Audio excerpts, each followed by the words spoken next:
It's like a scene from Mad Max sometimes.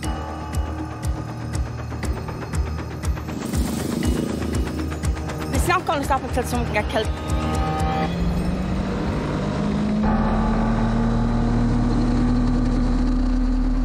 Joyriding on motorbikes is an increasing problem in parts of Dublin, posing a risk to life and limb of residents, visitors and the joyriders themselves.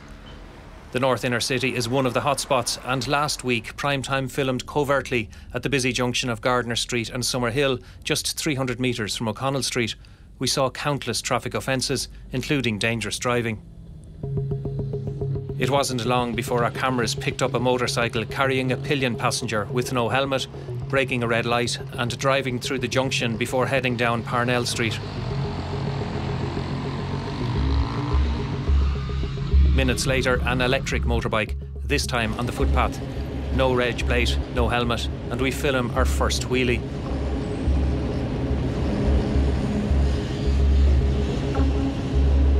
Soon he comes back on the wrong side of the road, through a red light just as a woman crosses pushing a pram. He makes an illegal right turn and another wheelie. He returns with the pillion passenger, neither with a helmet, driving on the footpath between pedestrians. He comes back alone and another wheelie. And again, a wheelie down Summerhill and up Summerhill, and down Summerhill, up Summerhill. Then, driving on the wrong side of the street, breaks a light and another wheelie.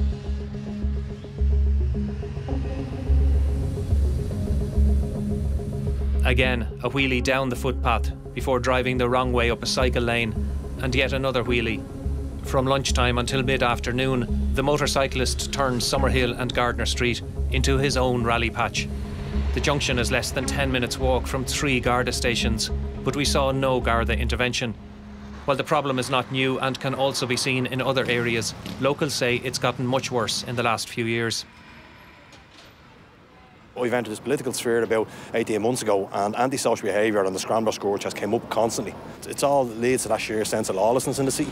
They're fear-creating behaviours in communities because they joyride on them. They're doing wheelies up and down main streets in some of the towns in Ireland.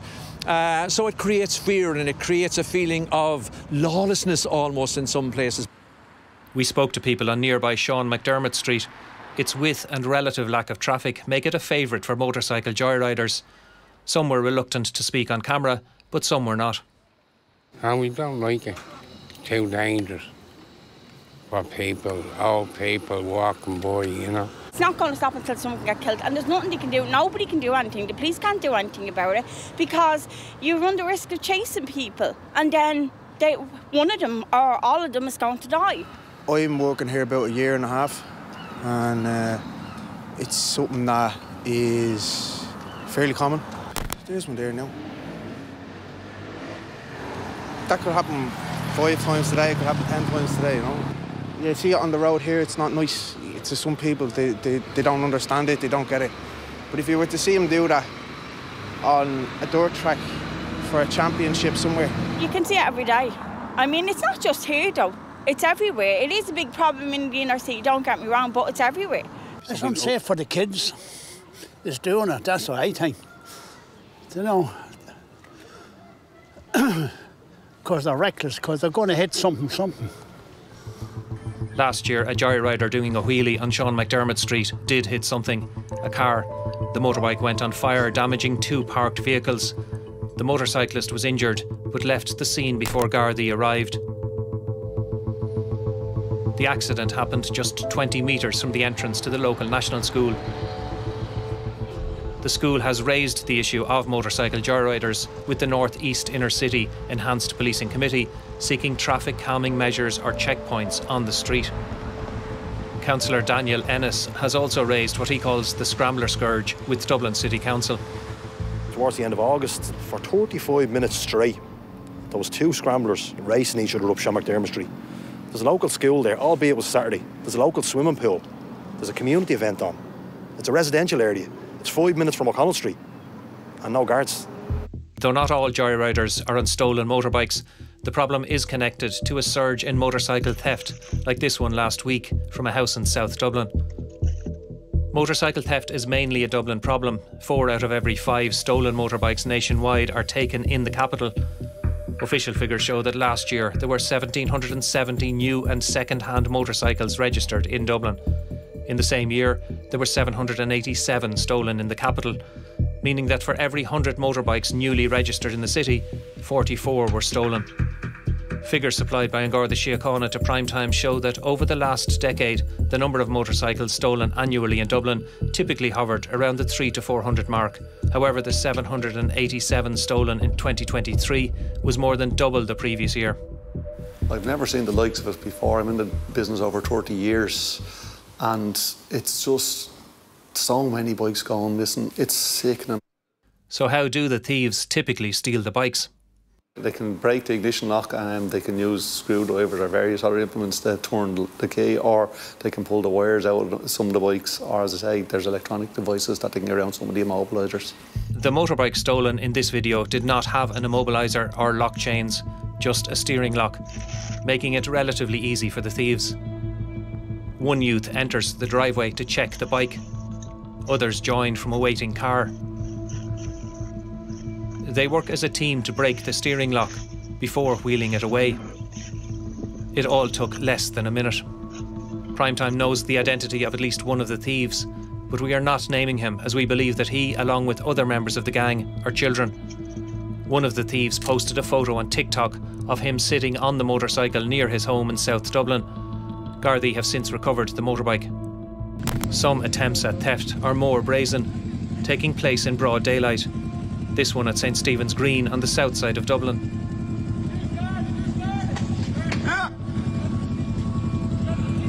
And here is another theft at a busy time for traffic. Sometimes people intervene, like staff at this barber shop in Dublin 1.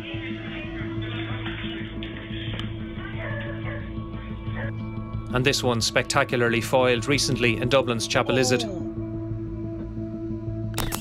Intervention can be dangerous though, as the gangs are typically armed with a hammer or a cordless angle grinder or other lock-breaking equipment.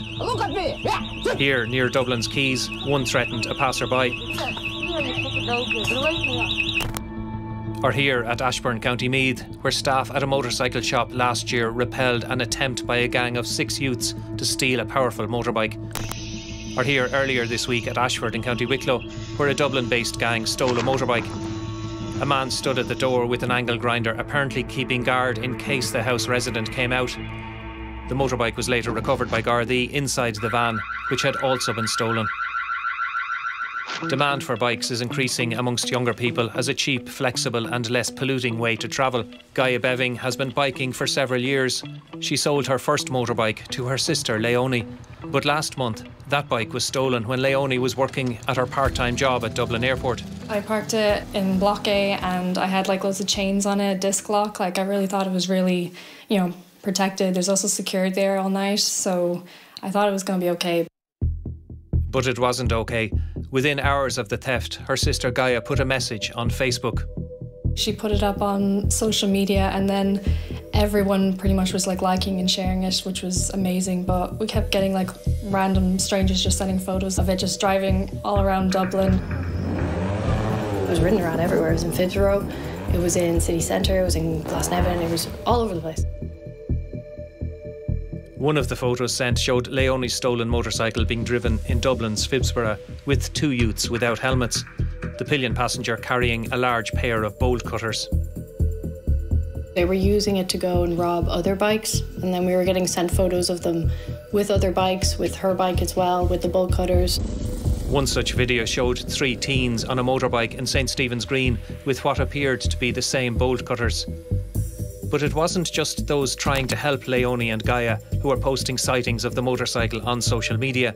Those in possession of the Ninja 250 were also putting photos up on TikTok, posing with the stolen motorcycle. We just seen it all on social media of them just posting up on it and driving around the place, and yeah, we've seen their faces and everything. Here is one such image. Even on that TikTok page where Leonie's bike was posted, there were nothing but motorbikes they've stolen, and they're all wearing balaclavas, and they put their little rap music underneath it, and they're throwing up their little gang signs. They feel like they're cool or like, you know, important just because they're able to rob other people's property, and it's so frustrating. Sometimes thieves put videos on TikTok showing screenshots of Facebook posts from the owners of stolen motorcycles who are looking for their return, juxtaposed with photos of the thieves with those same motorbikes. My heart goes out to people, you know, when they're coming into me. Some of these people, it's a tool for a job. They need it to get to work, and somebody's depriving them of their livelihood. Other people, it's a hobby. It's their pride and joy, and somebody's had to take it away from them. An Garda Síochána did not accept an invitation for interview, but they have had some successes. They were on more than 20 searches last week. They made some significant fines.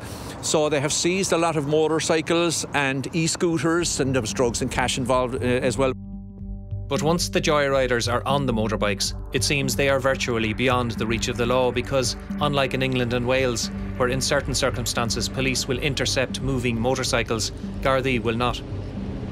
It never ends well.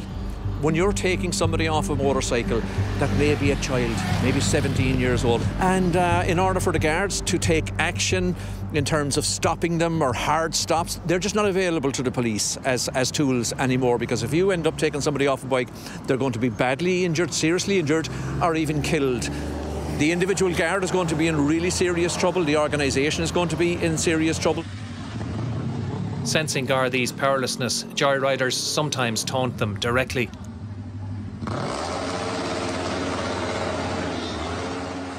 So what can be done? We need more guards, most definitely, but as we know from the history books, and going back, this is a problem that's gone on the last 40 plus years in the North Inner City, so we can't police our way out of it. So we have to kind of look at the restorative justice piece and the youth diversion programmes and sports clubs. It is a wicked problem. A wicked problem is a problem that's not easily solved, no matter what way you come at it. So you're relying on communities to talk to you, to give you information in confidence. So a free phone line always helps in that case, but you're really asking communities to help themselves there. With Leonie's story, there was yet another twist. The people who had taken her motorcycle and ridden it into the ground contacted her through a third party to sell it back for €600, but the sisters smelt a rat. We were going to meet them, but we just felt like we were just getting set up to be robbed again. Then they had a stroke of luck. Gardaí came across the motorbike and retrieved it. It had been badly damaged, though.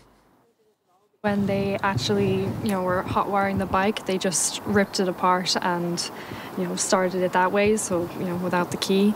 And also then the indicator here was also ripped off, and here as well you can see pretty clearly they were revving the exhaust so much that it just completely melted the fairing off. You can tell they just had it. Yeah, and of course red. The tank as well. I think they were just trying to get a crowbar or something to just rip this part open. Yeah. While her sister Gaia still enjoys being out on her motorbike, Leonie is considering whether she will ever put her bike back on the road. Very upsetting, very draining. The bike meant a lot to me. It was, my sister's first bike that she learned on, and then it was mine, and it was very upsetting, everything about it. Just especially seeing them driving around on my bike and just smashing it up.